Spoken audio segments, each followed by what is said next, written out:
Bonjour à tous. Je vais quand même vérifier que mon micro fonctionne bien avant de commencer. Ah oui, OK. Voilà donc, cette, 2e vidéo fait suite à la vidéo d'introduction que vous venez a priori de regarder. Alors, la première chose à faire, en fait, c'est définir un peu le style graphique vers lequel, on veut aller au niveau du projet. De mon côté, j'ai fait une petite recherche sur tout ce qui tournait autour des Incas, des Mayas et des Aztèques. Les styles graphiques sont quand même fort différents entre ces 3 peuples, mais voilà, ça me donne une direction, une ligne de conduite, ne fût-ce qu'en termes de motifs, d'éléments que je vais venir ajouter dans le couloir du vaisseau. Pourquoi? Bah, pour pas faire un truc trop classique, standard, à ce niveau-ci. Donc, en termes de forme, de volume et de conception, je trouvais la démarche intéressante. Maintenant, dans les vidéos qui vont suivre, on va y aller petit à petit, pas de panique. Je vais m'inspirer également des vaisseaux qu'on retrouve ici. Donc, un bon site pour aller chercher de la ref, c'est Pinterest. Sur Géo, vous avez un petit documentaire sur la partie histoire. C'est pas le but du cours, c'est pas l'objet, mais je trouvais ça intéressant d'en apprendre un peu plus. Voilà, c'est l'occasion pour ceux que cela intéresserait. Sinon, ici, on va lancer Blender. Si ce n'est fait, on va lancer Blender, c'est juste à côté.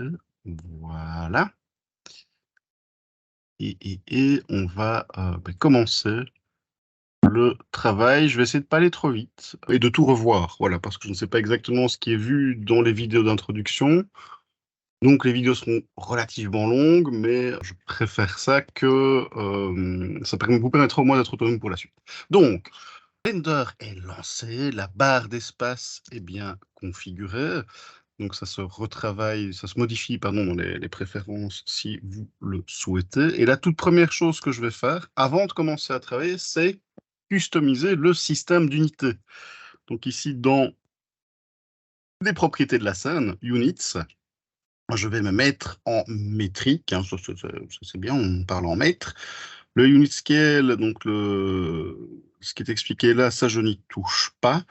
Par contre, plutôt que de rester en mètres, je vais me mettre en centimètres de façon à pouvoir être un peu plus précis dans les éléments que je vais construire. Alors il y a plusieurs approches possibles, donc idéalement c'est faire une recherche graphique et puis faire un croquis. Je vais montrer un exemple, évidemment je ne l'ai pas mis là.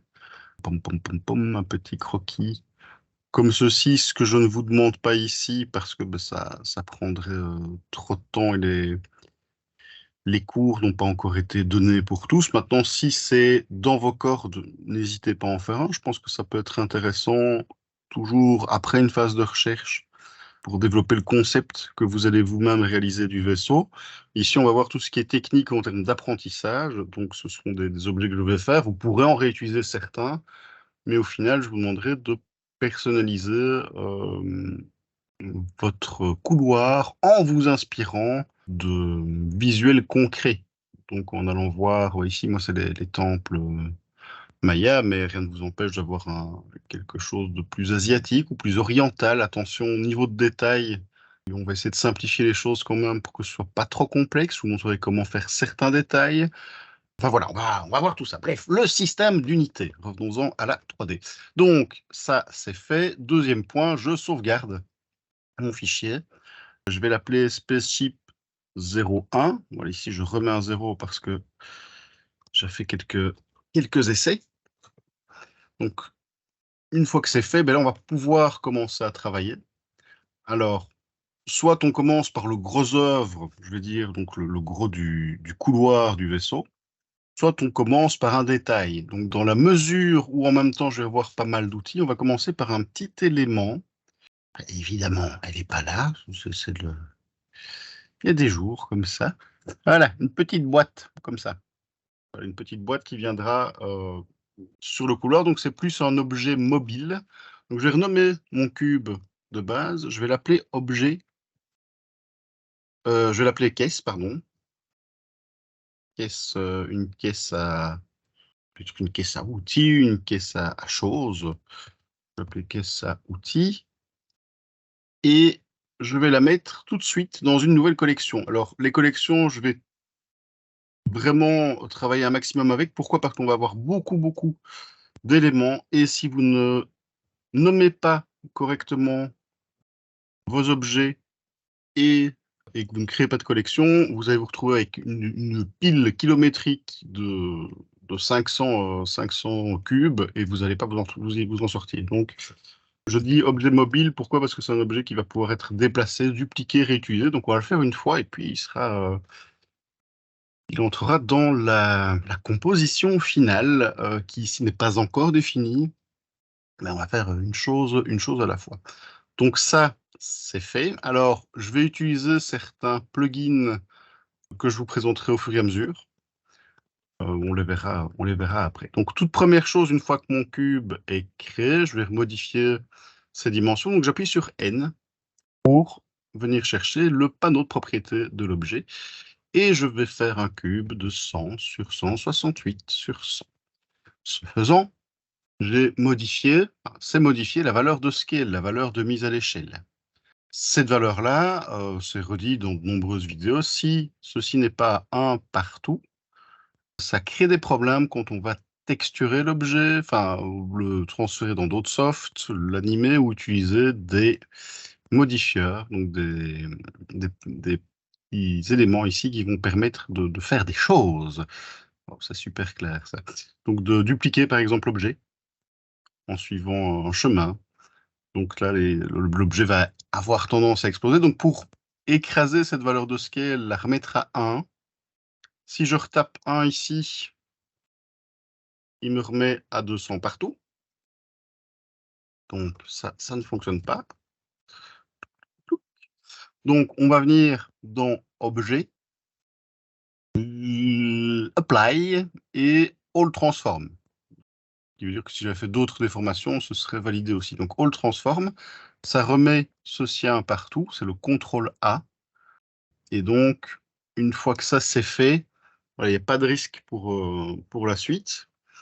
Je serai attentif à ce paramètre-là, c'est-à-dire que s'il y a des éléments ou trop d'éléments qui ne sont pas 1 ici, ce ne sera pas validé au niveau de l'exercice 1 que vous allez devoir réaliser. Donc soyez attentifs, revérifiez vos objets au fur et à mesure, sachant que si vous mettez à l'échelle l'objet, ça modifie la valeur de scale. Donc là, il faudrait refaire un CTRL A. Par contre, si vous êtes en edit mode et que vous réalisez une mise à l'échelle, quand vous allez repasser en object mode, la valeur de scale sera toujours à 1. Et donc là, il n'y a pas de souci. Donc c'est voilà, un point important. Object mode, on est sur l'objet de base. Edit mode, on rentre dans l'objet. Donc on va pouvoir travailler sur les points, les segments et les faces. 1, 2, 3 pour passer des points aux segments, aux faces. Tabulation. Donc la touche à côté de A pour passer en mode objet. Et retabulation, et passer en mode edit. Il ne veut pas, voilà. Il voulait pas, il veut bien. Donc voilà, pour cette première magnifique caisse. Alors, ce qui est important maintenant de savoir avant de commencer la modélisation à proprement parler, c'est faut vraiment que vous soyez à l'aise avec les déplacements dans l'interface ici. Donc, c'est-à-dire que si je crée une sphère, vous devez pouvoir facilement venir la mettre devant votre cube. S pour modifier la taille. G pour déplacer. Alors là, je déplace directement dans les 3 axes. Les raccourcis que je nomme sont chaque fois remis sous les outils quand vous laissez le curseur dessus. Le fait d'utiliser les raccourcis va vous permettre de gagner beaucoup de temps, sachant que vous êtes parti pour un marathon en termes de travail, ça vaut la peine. Et donc, quand j'appuie sur G, je peux ensuite sélectionner l'axe dans lequel je veux déplacer l'objet. Je n'ai plus qu'à glisser ma souris sur la table pour monter ou déplacer vers la gauche ou sur Y, par exemple, l'objet. OK. Alors, pourquoi je dis qu'il faut être à l'aise avec ça? Parce qu'au début, je sais que c'est pas toujours évident pour tout le monde. Ce qui peut aider, c'est d'afficher les 4 vues, donc CTRL-ALT-Q, une façon de faire, ou bien splitter l'interface et se créer d'autres fenêtres. Ça va fonctionner aussi. Alors, petit détail important, ici, je suis en vue right, orthographique, donc dans une vue 2D sans perspective. Et je me dis, ben, si je veux mettre la sphère devant le cube, je vais la déplacer vers la droite. Et ça, c'est un petit piège qu'on devine. Enfin, on voit que ça va plus vers le haut et vers l'arrière ici en vue de top. C'est-à-dire que quand vous êtes en vue de droite, vous êtes passé à la droite de l'objet, au niveau de la caméra. Je suis venu de ce côté-ci. Et donc là, je recule la sphère. Donc, ce qui n'est pas très logique, vu que le sens de progression, ben, on avance de la gauche vers la droite. Donc, si on est par contre en vue de left, là, on va effectivement déplacer la sphère vers la droite et elle sera au final devant l'objet. Voilà, c'est important. Pourquoi? Parce que pour certaines manipulations de points, si vous travaillez à l'envers, sachant qu'un polygone, c'est-à-dire la face qui compose l'objet, ça ne s'affiche que d'un côté, vous allez avoir une inversion au niveau de l'affichage, donc vous allez travailler à l'envers, si je puis dire. Alors c'est corrigeable, on peut inverser ce qu'on appelle les normales, c'est-à-dire le vecteur qui définit le sens d'affichage de la face pour corriger ça, donc tout est récupérable. Même chose, si vous avez déplacé vos objets du mauvais côté, on peut encore les faire tourner après. Donc, pas de souci à ce niveau-là. Maintenant, si vous voyez que vous êtes mal parti, venez en suivi. C'est le genre de choses qu'on peut vous aider à régler assez facilement pour que ça ne vous prenne pas trop de temps, parce qu'il y a beaucoup de boulot, comme je le disais, et donc voilà. Donc, être à l'aise avec les déplacements dans l'espace. Si vous déplacez avec le gizmo X, Y, Z, déplacez maximum dans 2 axes simultanément, oui, en cliquant sur le petit carré, pour éviter d'envoyer votre objet quelque part sans trop savoir où.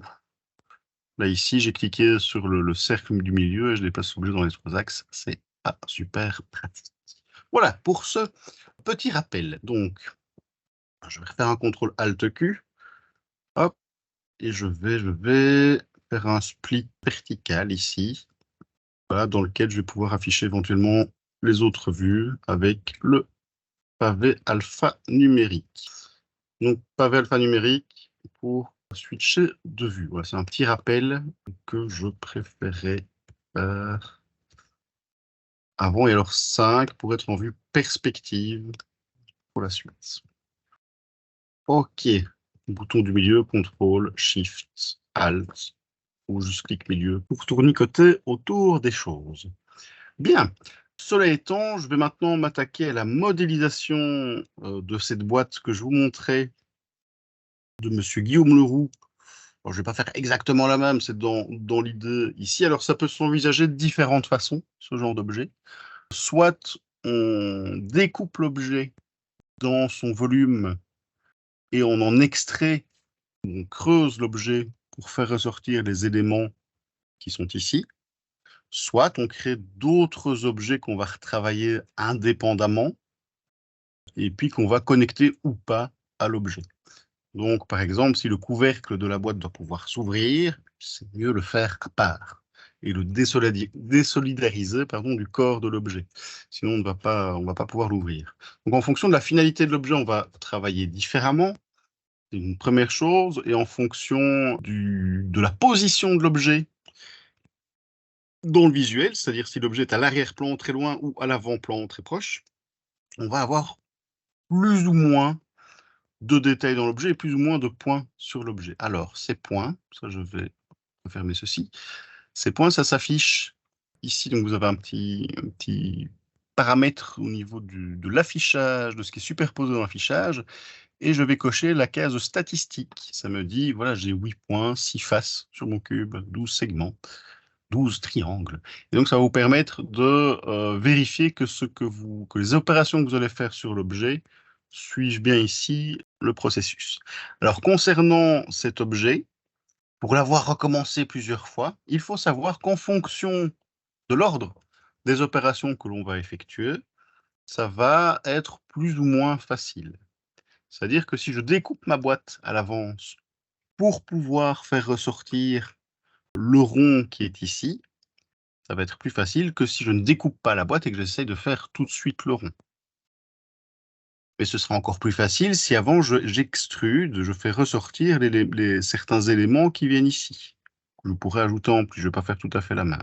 Okay, donc, en fonction de la finalité de la construction souhaitée, l'ordre des opérations va être différent. Si on ne suit pas cet ordre, ben, ça va être plus ou moins compliqué. Donc, c'est un impact. Donc, l'idéal pour savoir, c'est l'idéal, pardon, c'est de savoir où on veut aller. Si on ne sait pas où on veut aller, à ce moment-là, on peut travailler autrement qu'en découpant l'objet. C'est-à-dire, on peut travailler avec les opérations booléennes, c'est-à-dire venir mélanger et additionner, soustraire des formes les unes par rapport aux autres, et puis reconstruire l'objet derrière. Ça, il faudra le faire aussi. Donc voilà, c'était une explication peut-être un peu longue. On va rentrer dans le vif du sujet. Donc je vais dupliquer la boîte, d'abord en 1. Alors, je vais faire un CTRL-C, CTRL-V, simplement. Hop, une deuxième case. Celle-ci, je vais la faire avec booléen. On verra les outils après. Et celle-ci, je vais la faire en modélisation classique. Donc, c'est une façon aussi de voir ou de revoir les outils. Alors, premier constat, ben, c'est que je n'ai que 6 faces ici sur mon objet. Donc, attention à bien avoir 2 objets ici. Et que ben, c'est très peu. Pour dire d'ajouter du détail, je vais devoir subdiviser un peu l'objet. Donc, pour ce faire, je vais venir chercher l'outil Loop Cut, qui est ici. Je clique dessus. On peut rester face, point, segment, ça ne change rien du tout. Clic gauche. CTRL, il vient se bloquer. C'est monté plus facilement ici au milieu. Shift, ça ne change rien. Ah. Je relâche. Et je vais dire, voilà, là, je veux 3 segments en plus. Clic gauche, 3 en plus. Clic gauche, 3 en plus. Une fois que c'est fini, je quitte l'outil Loop Cut pour ne pas continuer à découper dans l'objet et je reviens sur l'outil de déplacement. Je vous félicite, vous avez coupé votre boîte. Oui! On va faire une petite sauvegarde. Donc, pensez à sauvegarder régulièrement, idéalement pas directement, idéalement, ne jamais enregistrer directement sur sa clé USB. C'est le meilleur moyen de tout perdre. Pensez plutôt à donc enregistrer en local et une fois le travail terminé, si vous êtes à l'école, vous copiez vos fichiers sur votre disque dur ou votre clé USB ou bien vous les envoyez en plus sur un drive en ligne, un cloud pour avoir un backup. Ça évite d'avoir la clé USB qui est mangée par le chien la veille de la remise. Voilà, je m'arrête déjà là pour cette première vidéo, de façon à ce que ce soit pas trop long. C'était plus une vidéo blabla. Ce que je vais faire sur les vidéos au niveau de la façon de les nommer, c'est je vais essayer de préciser un maximum les vidéos vraiment importantes ou enfin, plus théoriques et les vidéos plus à écouter, je dirais. Qu'à suivre assidûment et sur lesquels il faut travailler en même temps. Donc attention aussi qu'ici, je montre des exemples. C'est pas pour autant que vous devez tout faire en même temps. C'est quelque chose que vous pouvez regarder d'abord une fois et puis refaire après, sachant que dans certains cas, je vais me planter, je vais faire des erreurs. Et donc, ben, ce sera plus enrichissant pour vous parce que vous allez voir comment régler ces erreurs. Mais ça peut être voilà, ça peut être assez chronophage. Donc voilà, pour cette première partie, je vous dis à tout de suite pour la suite.